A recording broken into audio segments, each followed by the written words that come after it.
เอអ្នកបើកផាអាប់ឈប់សិនឈប់សិនឈប់សិនបង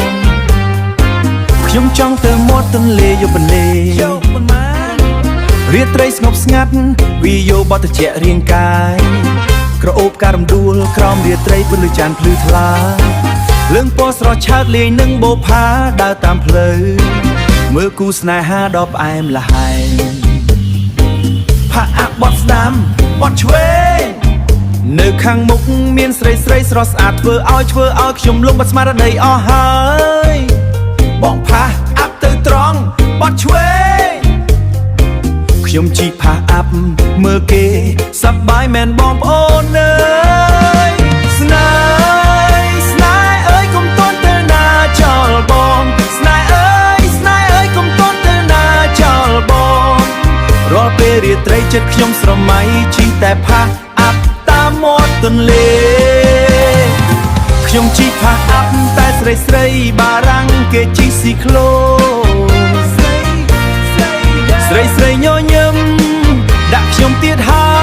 យប្រយ័ត្នផងមនុស្សនោះឡើងម៉ូតូច្រើនណាស់បងបើកផាអាប់ខ្យល់ត្រជាក់បក់មកពីមាត់ទន្លេដូចការរំដួលក្រអូបពេញក្នុងបេះដូង